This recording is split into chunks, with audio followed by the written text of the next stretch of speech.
You know, we hear about teachers every day that are choosing to leave the field. But if teaching is such a noble and rewarding profession, why are they leaving it? So how can we as educators tell our story so that we can support, encourage, and uplift each other? We know that teaching is an honorable profession, but we also know it has its challenges. But we need to find those ways that we can tell our story. We can get caught up in the stress of it if we let it. So I want us to think about, what is it that we love about our profession? It is a privilege for us to teach, but it breaks my heart when I hear other teachers discourage college students from pursuing this career path. You know, we need to be talking it up. We need to be speaking about our profession in a positive vein so that we can recruit those potential teachers that we need to replace us in the future. I mean, if we love what we do, shouldn't we be talking it up instead of putting it down? So here's my thinking. 3 ways that we can support and encourage each other by telling our story. So we can remember our why. Secondly, we need to reframe our perspectives. And lastly, focus on relationships. So the first way that we can uplift each other is remember your why. Think back. Why did you decide to become a teacher? What was it that inspired you to want to teach? And I think this is the most profound influence that can keep you motivated and inspired, is think back, what inspired you? Well, my story begins on the last day of first grade. My first grade teacher, Miss Wuchner, had given me a card, and it read, "To Lisa, who always worked so very hard at all of her lessons. I shall always remember how many people asked me who the pretty little girl with the auburn-colored hair was. Happy vacation, love, Miss Wuchner." Well, this message changed my life on so many levels. I've kept it for 48 years. Now, I know I see some of you are doing the math here. I've kept it for 48 years because it changed my life. You see, as a child, I was constantly teased about my red hair. I hated my red hair. Kids at the bus stop would chant, "I'd rather be dead than red on the head," and I heard that daily. I hated my red hair. I wished I had blonde hair like my sister, or I wished that my hair was brown like my brother or my neighbors. Anything but red. After this message, I read it and it said, I realized I don't have red hair, I have auburn hair because Miss Wuchner said so.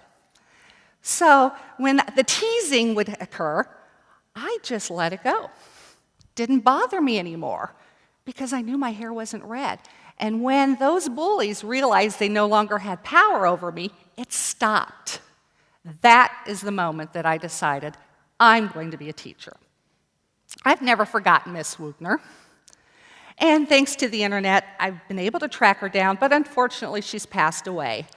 I don't know if she knew what she did for me, and I don't know if she knew that she inspired me, but I'd certainly like to think that she knows now, and I want to make her proud. So the second way that I think we can tell our story is to reframe our perspective.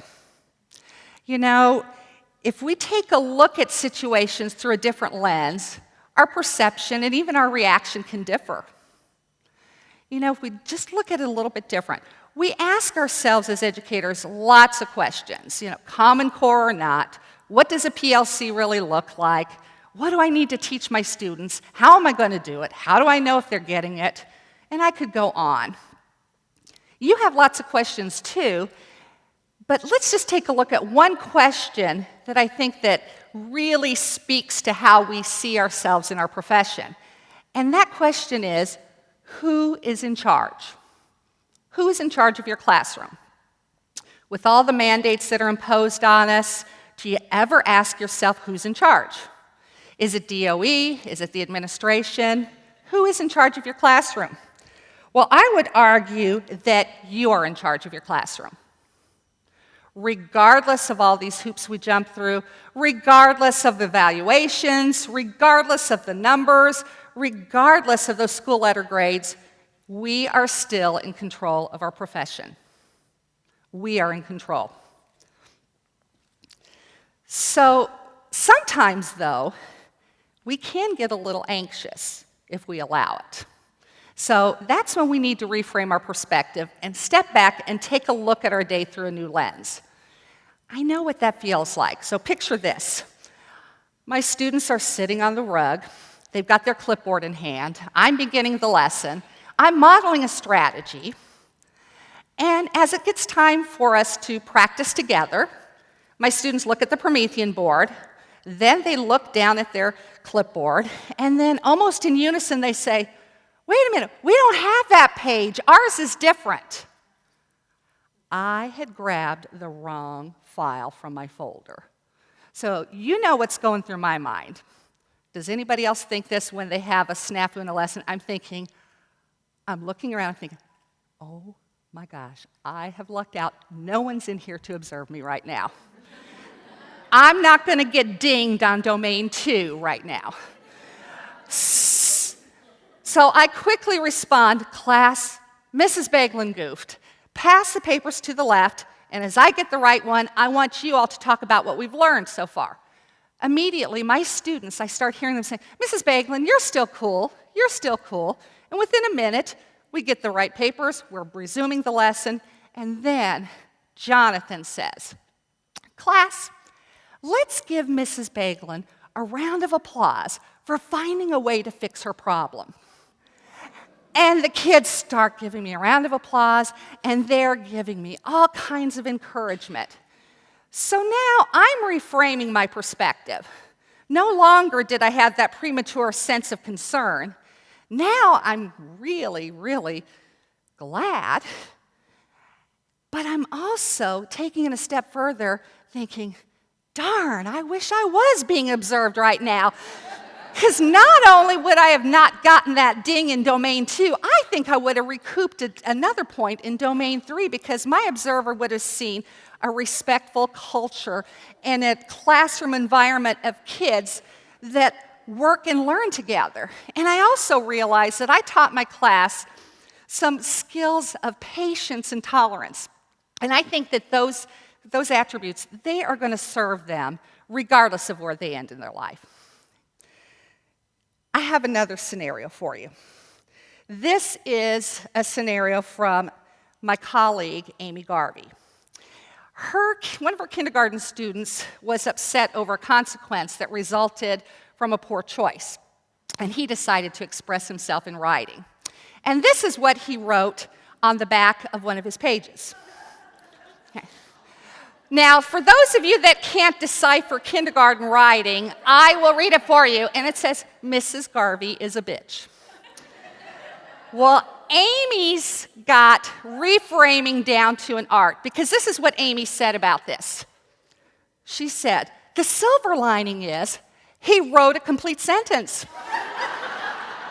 And he began his sentence with a capital letter, and he nailed that CH chunk that we've been working on." So you see, it's all about perspective, isn't it? Well, the last thing that I want to talk to you about, the last way of telling our story, is to focus on relationships. You know, as teachers, we can and do make a difference.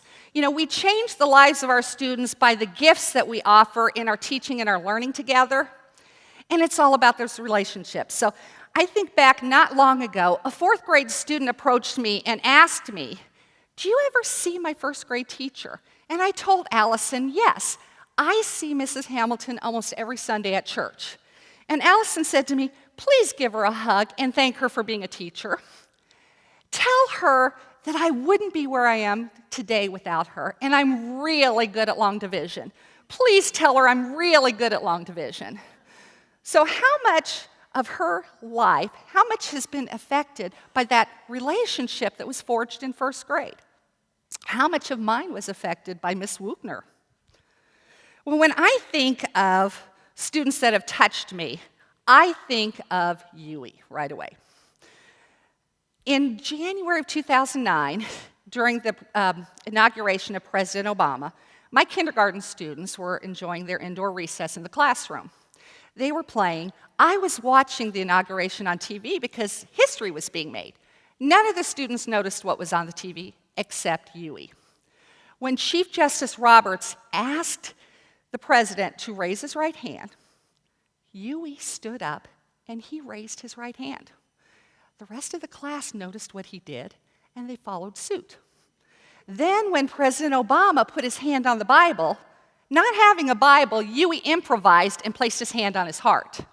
The rest of the class followed his lead, and they stood during that whole ceremony like that. After it was over, the crowd on the TV erupted in cheers. My class did the same thing, and I can't tell you the goosebumps that happen when that kind of magic occurs in your classroom. Then they started asking, can we write a letter? Can we send him a card? And I asked them, what would you say to the president? Well, I'm telling you, they had some great advice. So we wrote a book. We wrote a book of advice for the president, and Representative Brad Ellsworth delivered it to the White House for us. And a few weeks later, we received a letter, not a form letter, but we received a personalized letter acknowledging the gift that we had sent. Well, Yui moved to Japan. They moved back to Japan the next year. And we kept in contact, and we wrote back and forth.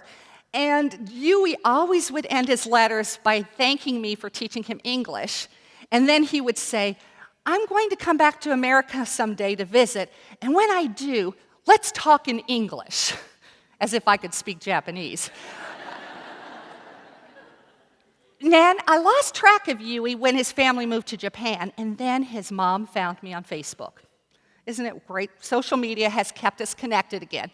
So we write.